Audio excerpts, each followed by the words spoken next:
from Oklahoma.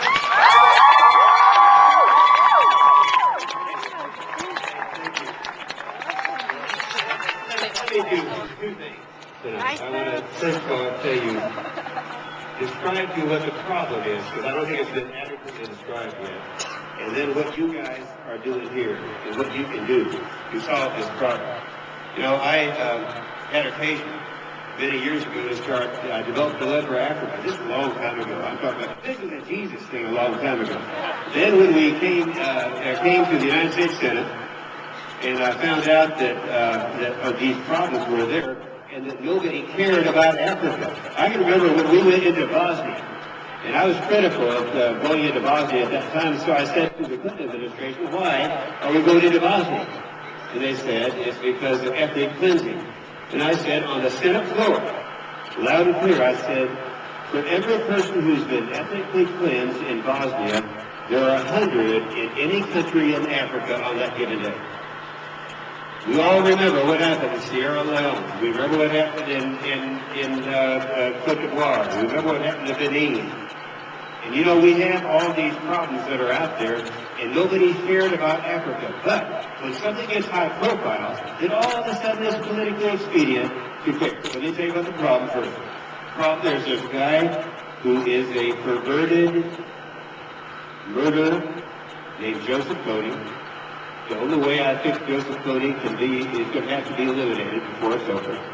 He started out 20 years ago, sending his people into the villages, and I've been in those villages, and he would abduct kids, boys and girls, usually 10 to 12 years old. The girls he made sex slaves out of. The boys he trained to be military.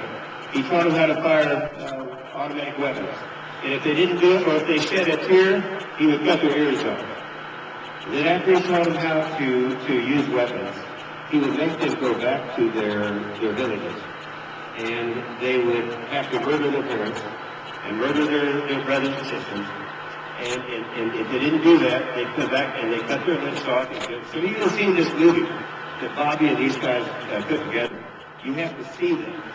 We showed it to a large group here about 3 days ago. And that shows a picture of these kids with their hands cut off, their ears cut off, their noses cut off, their lips cut off. That's what this monster's been doing now for 20 years. Well, anyway, a number of years ago, when I first heard about Joseph Kony, I wondered why is it that members of Congress don't seem to do anything about it or care about that. Now, if you stop and think, some of the problems get a lot of attention. This morning, if you look at the front page of the Washington Times, they had an article about the Sudan and all the problems in the Sudan. Now, every politician is interested in the Sudan, but nobody knows anything about Joseph Kony. We know that right now in Madagascar, there's a coup that's going on. People are being killed. People are being tortured. And so all of a sudden, we have the Senate Foreign Relations Committee and all the politicians say, yeah, we're going to do something about Madagascar, but nothing about Joseph Kony. We know that there used to be a beautiful country called Zimbabwe in the southern part of Africa. And this was the breadbasket of all of sub-Saharan Africa. I mean, it was the most beautiful place. It was one of the 3 most wealthy countries in the continent of Africa. Then a guy named Mugabe came in there and destroyed it. He became president. He took over in a coup, and he's destroyed the people. He's tortured anyone who might consider running against him in these free elections. He tortures them to death.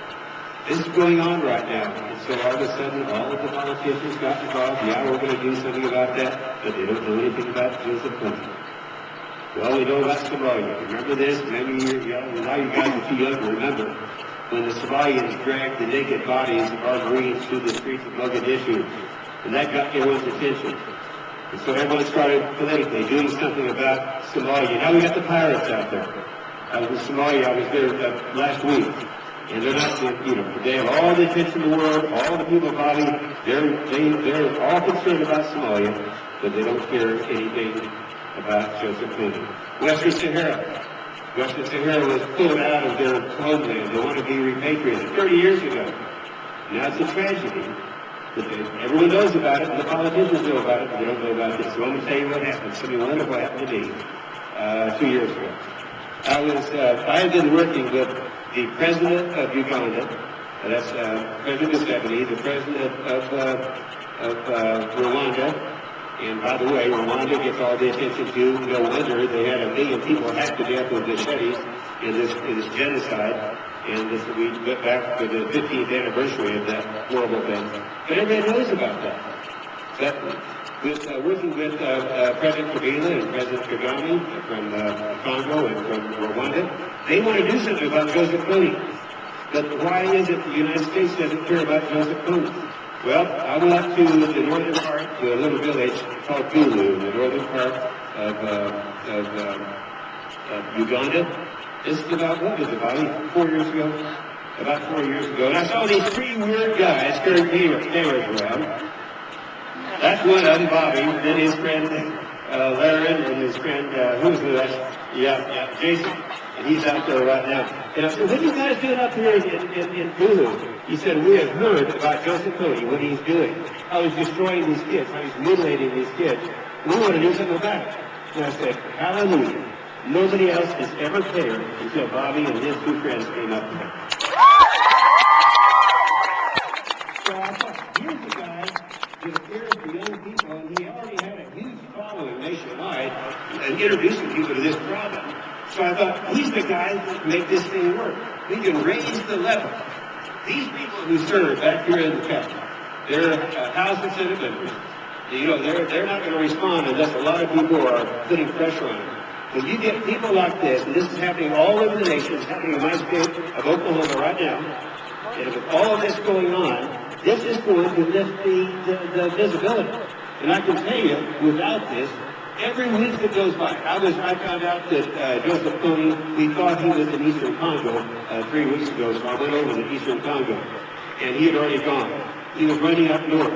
In the next week, in the next 7 days, he killed and mutilated between 600 and 900 kids. That means every week that goes by that we don't get this guy, that's what's going to happen.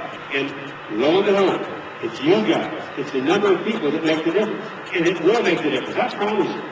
Right now, Bobby, with President Kagame, President Kabila, President Museveni, me, and you, and Jason, and Pendergrass, and all these guys, and you out there, you can make this happen. You got to lift this issue up. Don't worry about Sudan. There's a lot of people worried about that and taking care of that problem. You got to start thinking about getting rid of this guy who's murdering and mutilating little kids. So I can tell you, if all of us, with the presidents of those countries and myself, if Bobby and his team and all of you guys out there can do it, you'll be doing the Lord's work and he'll richly bless you for it. Thank you for being here.